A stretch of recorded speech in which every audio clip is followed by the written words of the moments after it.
শুনুন সকল সভাসদ, শুনুন মহারাজ, কৃষ্ণনগরের কথা বলবো আমি আজ। হেথা আছেন মহারাজ প্রবল প্রতাপ, কৃষ্ণচন্দ্র নাম তাঁর, নেই কোনো পাপ। সাধু সাধু কি লেখায় লিখেছ সভাকবি? বুদ্ধিমান মানেন সবে, নাম তার গোপাল, কিছুতেই হারেন না এমনই কপাল। ব্যাস, শুরু হলো গোপাল ভজনা। আর পারা যায় না। মহারাজ, নবাব বাহাদুরের দূত এসেছেন। না, বেশ হচ্ছিল কাব্যচর্চা, এর মধ্যে আবার নবাব বাহাদুরের দূত।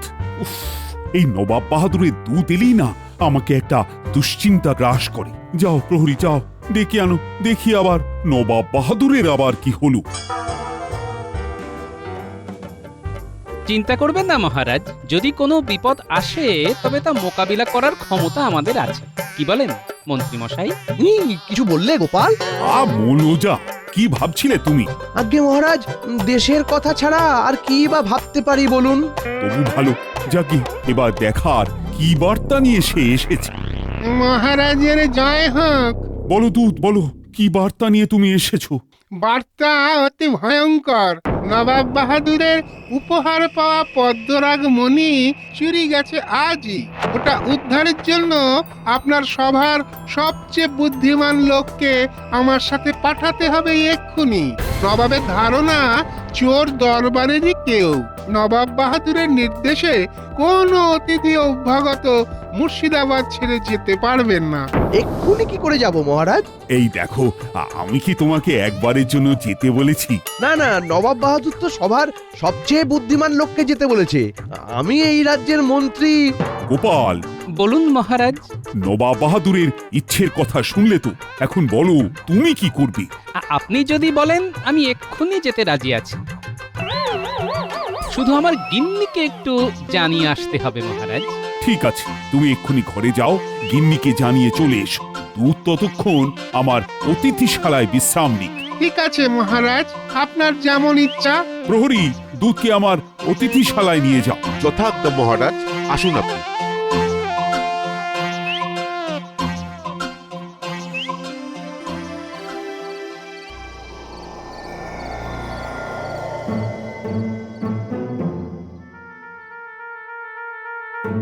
তখন থেকে দেখছি এদিক থেকে ওদিক আর ওদিক থেকে এদিক, কেবল হেঁটে যাচ্ছ হেঁটে যাচ্ছ। বলি হলোটা কি? আচ্ছা গিন্নি, আমাকে দেখে তোমার কি মনে হয় একটু বলো দেখি। কিরকম মানে? কোন দিক দিয়ে? এই সব দিক দিয়ে, মানে রূপ, গুণ। রূপের কথা বলতে পারবো না। কেন বলতে পারবে না কেন? কারণ ওটা নেই বলে। তার মানে আমার রূপ নেই, আমি কদাকার। কদাকার কোথায় বললাম? বললাম তো রূপ নেই। তোমাকে দেখলেই কেমন মনে হয় তোমার অম্বল হয়েছে, পেট কিছুতেই পরিষ্কার হচ্ছে না। সেই বিয়ের পর থেকে এক রকমই রয়ে গেলে প্যাকাটের মতো। ও, পুরুষ মানুষের কন্দর্প কান্তি হয়ে কোনো দরকার নেই, বুদ্ধিটা থাকলেই হবে, বুঝলে? সেটাও কি আছে? কি এটাও নেই বলছো? সেটা আছে কি নেই সেটা তুমি বলবে। শোনো, কানে আমার সব আসে। মহারাজ গোপালকে নবাব বাহাদুরের মণি খোঁজার জন্য পাঠিয়েছেন, তোমাকে পাঠাননি। কি ভর্তি খেলে ভাবছো তো আমার কানে কেমন করে এলো? কে বলেছে তোমাকে? কে বলেছে? বলবো কেন? কেন বলবো? তোমার খবরি থাকতে পারে আর আমার কোনো খবরি থাকতে পারে না। আমারও খবরি আছে। যাক, শুনে রাখো, তোমার খবরই সঠিক খবর দিতে পারেনি। আমি যেতে চাই। তোর বাবা, আর মিথ্যে ঢাকতে যেও না। আমি এতটা জানতে পারলাম আর এইটুকু জানতে পারবো না। নবাব বাহাদুরের দূত কথাটা বলার পর তুমি আগ বাড়িয়ে বললে এক্ষুনি কি করে যাব মহারাজ? তুমি আমার ওপর গোয়েন্দাগিরি করছো?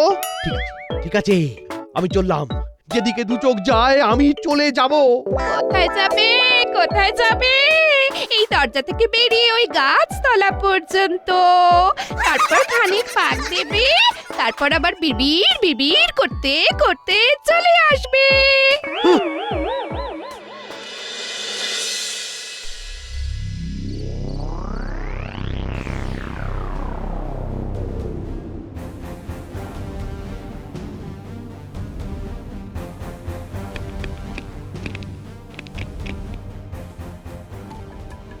প্রণাম নবাব বাহাদুর। আরে গোপাল যে, উফ, তোমার জন্যই অপেক্ষা করছিলাম। তুমি তুমি আমায় বাঁচাও গোপাল। তুমি আমার পদ্মরাগমণি এনে দিতে পারলে তুমি আমার কাছ থেকে যা চাইবে আমি তাই দেবো। পুরো ঘটনাটা আমি একবার শুনতে চাই নবাব বাহাদুর। তুমি আগে আসন গ্রহণ করো, পথশ্রমে ক্লান্ত, একটু বিশ্রাম নাও। নবাব বাহাদুর, আমি ক্লান্ত ঠিকই, কিন্তু একটা পণ করে এসেছি। আগে আপনার সমস্যার সমাধান করব, তারপর বিশ্রাম আর জলগ্রহণ করব। আপনি ঘটনাটা বলুন জাহাপনা। ব্যাপারটা তাহলে গোড়া থেকেই বলা যাক। আজ সকালে খাম্বাজ থেকে খাম্বাজ রাজ এসে আমাকে নানান রকমের উপহার আর উপঢৌকন দিয়ে গেল। নবাব বাহাদুরের জয় হোক। আপনার জন্মদিনের উৎসবে আমি আসতে পারিনি, তাই আজ আপনার কাছে কিছু উপহার নিয়ে এলাম। এসো এসো খাম্বাজ রাজ, আসন গ্রহণ করো। আগে আমার উপহার স্বীকার করুন নবাব বাহাদুর। বাহ, খাম্বাজ রাজ, করেছো কি এত উপহার আর উপঢৌকন? আমি আমি খুব খুশি হয়েছি। উজির, এইসব উপহারের থালা নিয়ে চলো আমার দিওয়ানখানায়। যথাজ্ঞা নবাব বাহাদুর। উপহার নিয়ে আমার আর খাম্বাজ রাজের কর্মচারীরা চলে গেল আমার দিওয়ানখানায়। তারপর আমি আর খাম্বাজ রাজ কিছুটা সময় একান্তে কথাবার্তা বললাম। তারপর সব মিটে গেলে আমি দিওয়ানখানায় গেলাম। তারপর কি হলো? আমার সাথে তখন ছিল আমার উজির দবির খাস নজির খান। দবির খাস কে নবাব বাহাদুর? আমার খাস লোক। উজির আমার রাজ্য দেখে, দবির খাস নাজির খাঁ আমার সব কিছু দেখে। বুঝলাম। তারপর? সুবহান আল্লাহ, সুবহান আল্লাহ। খাম্বাজ রাজ অত্যন্ত দামি একটি উপহার আমাকে দিয়েছে। এই মণি আমি বেগমকে দেব না। এটিকে কি করা যায় উজির? জাহাপানা গলায় ঝুলিয়ে রাখুন মালা করে। মালা করে? বরং আংটি করে। না, আংটিও ভালো লাগবে না, মণিটা বড্ড বড়। জাহাপনা, ওই আপনার মাথার তাজে লাগিয়ে নিন। ঠিক বলেছো, ঠিক বলেছো। বেগম সাহেবা নিজের হাতে তৈরি করে পাঠিয়ে দিয়েছেন জাহাপনা। আপনি খেয়ে নিন এই বাদামের শরবতটা। নবাব তার জন্মদিনে অনেক উপহার পেয়েছে, সে খবর বেগমের কানে গেছে বুঝি? এই নেই জাহাপনা।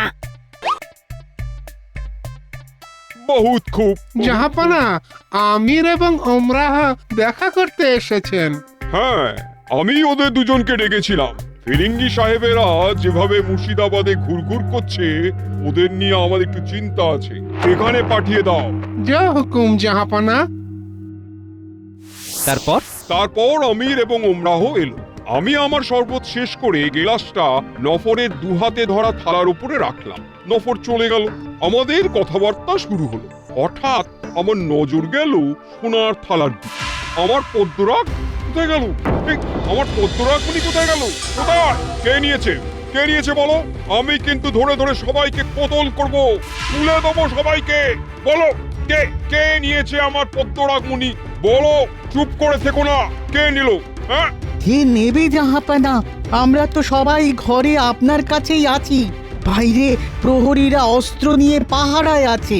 আপনার দূত যে এসেছিল সে তো ঘরের ভেতরে ঢোকেইনি, বাইরে থেকেই বলে চলে গেছে। বুঝেছি। নফর যে শরবত নিয়ে এসেছে ওই নিয়েছে। ডাকো তাকে, ডাকো, এক্ষুনি ডাকো। প্রহরী, প্রহরী, যাও যাও, নফরকে এক্ষুনি এখানে নিয়ে এসো। নফরের এত বড় সাহস আমার পদ্মরাগ চুরি করে নেবে? এত বড় সাহস! জাহাপনা, জাহাপনা, নফর বেশি দূর যেতে পারেনি। ও যাচ্ছিল, আমরা পেছন থেকে ওকে ধরে ফেললাম। আমার পদ্মরাগমণি কোথায় রেখেছো? আমি কিছু জানি না জাহাপনা। আমি গরিব লোক, আমি ওই মণি নিয়ে কি করব? মণি চুরি করে এই মুর্শিদাবাদ থেকে পালাবে, তারপর ওটাকে বিক্রি করে ধনী হয়ে যাবে ভেবেছো? আলাপানা, আলম্পনা আমি বেকসুর, আমি নির্দোষ।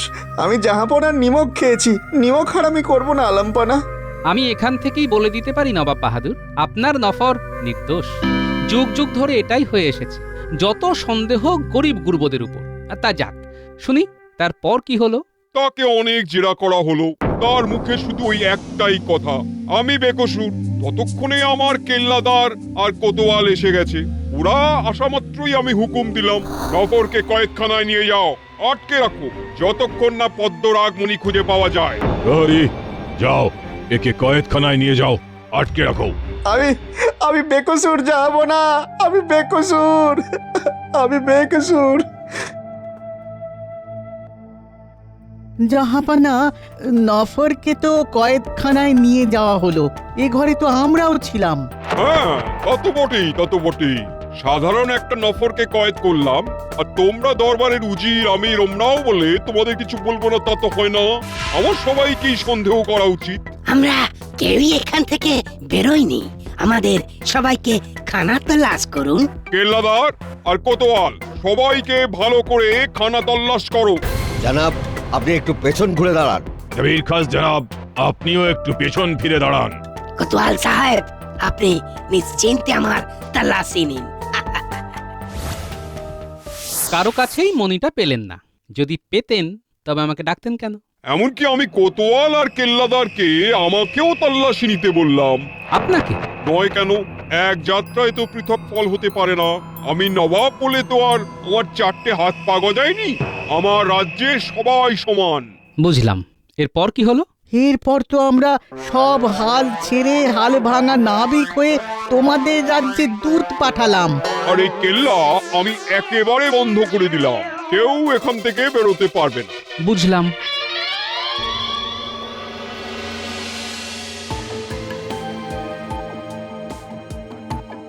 কেন এত চিন্তা করছেন মহারাজ? আপনার গোপালের ওপর ভরসা নেই নাকি? নিশ্চয়ই আছে, কিন্তু গোপাল তো আর গোয়েন্দা নয়। কিন্তু বুদ্ধিমান, বুদ্ধিতেই সিদ্ধি। দেখবেন গোপাল বুদ্ধি দিয়ে ঠিক কে মণি চুরি করেছে সেটা বার করবেই করবে। আমিও সেই আশাই রাখি। আচ্ছা, এখন গোপাল কি করছে? ও কি কাজ শুরু করে দিয়েছে? আমারও তাই মনে হয় মহারাজ। মিলিয়ে নেবেন, কাল বেলার দিকে গোপাল মুর্শিদাবাদ জয় করে কৃষ্ণনগরে ফিরে আসছেই। বলছো? আমার গোপাল কখনো হারে না মহারাজ।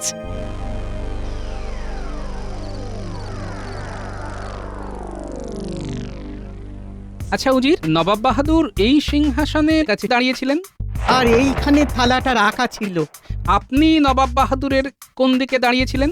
আমি ডান দিকে, আর দবির খাস বাম দিকে দাঁড়িয়েছিল। ঠিক আছে। আচ্ছা উজির, আপনি কোতোয়ালকে একবার পাঠিয়ে দিন, আগে কোতোয়ালের সাথে একটু কথা বলবো। ঠিক আছে। আপনি এখন এখান থেকে যান, আমি একান্তে সবার সাথে কথা বলবো। ঠিক আছে গোপাল, তুমি তোমার মতো তদন্ত করো। মণিচোরকে খুঁজে বার করতেই হবে।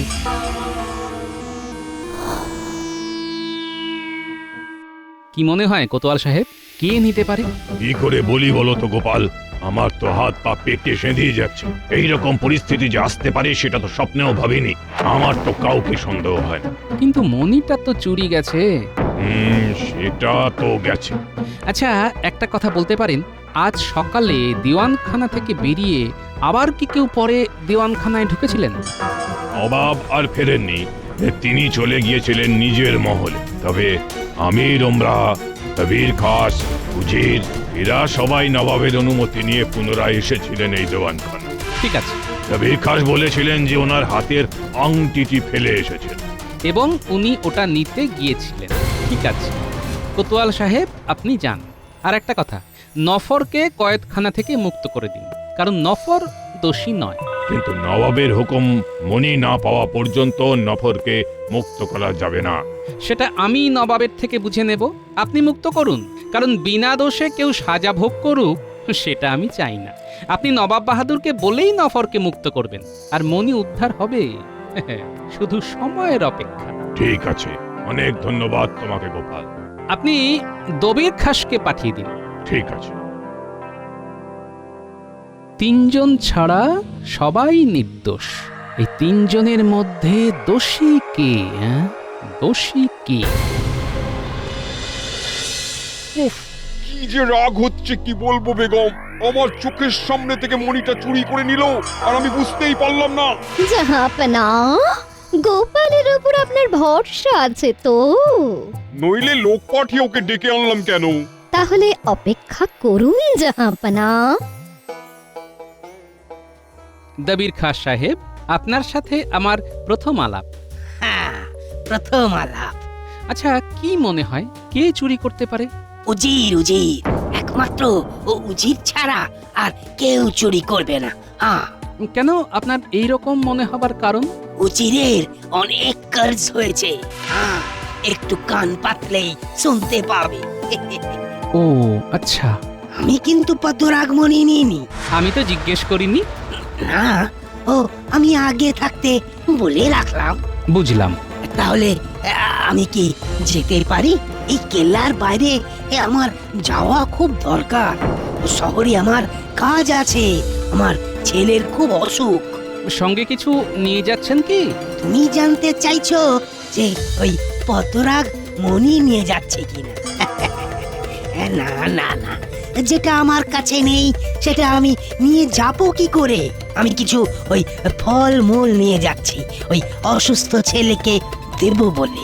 ঠিক আছে, আপনি কাল সকালে যেতে পারেন। আমি নবাব বাহাদুরকে বলে দেব, আর আপনি আমিরকে পাঠিয়ে দেবেন। শুক্রিয়া, শুক্রিয়া। গভীর জলের মাছ।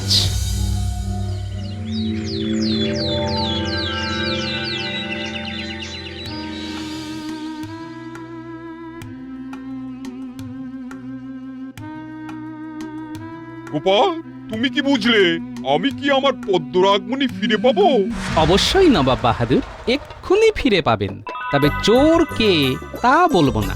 কেন গোপাল? কি হবে চোর কে জেনে? চোর কিন্তু স্বভাব বা অভাবে চুরি করেনি, নেহাতি লোভে পড়ে চুরি করেছিল। পরে নিজের উপর ধিক্কার আসে এবং সেটা আমার কাছে স্বীকার করে। ঠিক আছে, কে চুরি করেছে আমি জানতে চাইবো না, কিন্তু পদ্মরাগমণিটা দেখতে চাই। ওটা আপনি এক্ষুনি দেখতে পাবেন। প্রহরী, কোন? যারা যারা কেল্লা থেকে বেরিয়ে যাবার জন্য বলেছিল তাদের জিনিসপত্রগুলো নবাব বাহাদুরকে একবার দেখাতে হবে। কোন? তুমি তো অবাক করলে। আমিও চাই না যে আপনি কাউকে সন্দেহ করুন। কিন্তু চোরকে জানতে পারবো না, সে কি ভালো দেখায় গোপাল? সে যদি আবার চুরি করে? সে আর চুরি করবে না নবাব বাহাদুর, কারণ সে আর মুর্শিদাবাদে থাকবেই না। এই দুটো থালা, এর একটার মধ্যে আপনার পদ্মরাগ মণি আছে। এই থালাতে আছে ফল, আর এই থালাতে এই তো আমার পদ্মরাগমণি। ধন্য, ধন্য গোপাল, তোমাকে আমি উপহারে ভরিয়ে দেবো। বলো, তুমি কি চাও? আগে আপনি আমার কৃষ্ণনগরের এবারে রাজস্ব মাফ করে দিন জাহাপনা। ঠিক আছে, ঠিক আছে, তাই হবে। তবু তোমার ঋণ আমি শোধ করতে পারবো না গোপাল।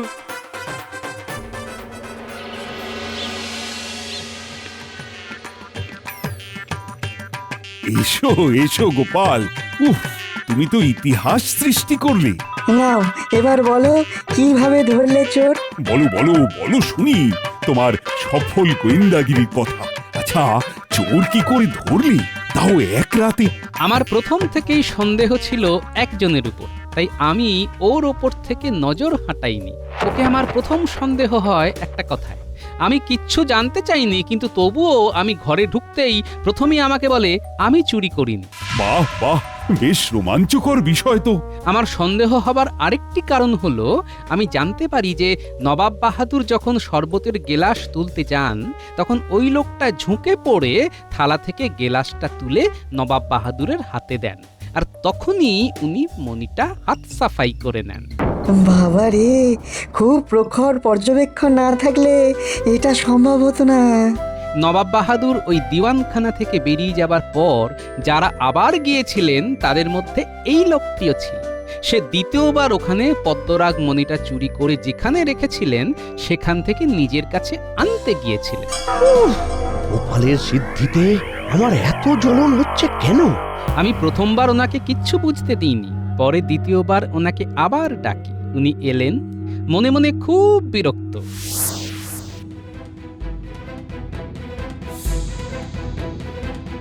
আবার আমায় ডাকলে কেন? হ্যাঁ, আমার কি কোনো কাজ নেই? হ্যাঁ, সরাসরি বলি, মনিটা আমার হাতে দিয়ে দিন, কেউ জানবে না। ভুল করছো গোপাল, আমি কিন্তু মণিটা নিইনি। আমি নবাব বাহাদুরের সাথে কথা বলে নিয়েছি, দোষী দোষ স্বীকার করলে নবাব বাহাদুর কিচ্ছু বলবেন না। আর তার চেয়েও বড় কথা, আমি নবাব বাহাদুরকে জানাবই না। আর যদি আপনি আমার কাছে স্বীকার না করেন, তাহলে খুব কড়া খানা তল্লাশির মুখে পড়তে হবে। কিন্তু পর আপনার ব্যাপার। দাঁড়াও গোপাল, দাঁড়াও। ব্যাস, এক হুমকিতেই বাজিমাত। ভাগ্যে গোপাল ছিল। ভাগ্যে গোপাল হেথায় ছিল, তাই চোর পড়েছে ধরা। দবির খাস পালিয়ে গেল, কাটলো দেশের খরা। দূর হত ছাড়া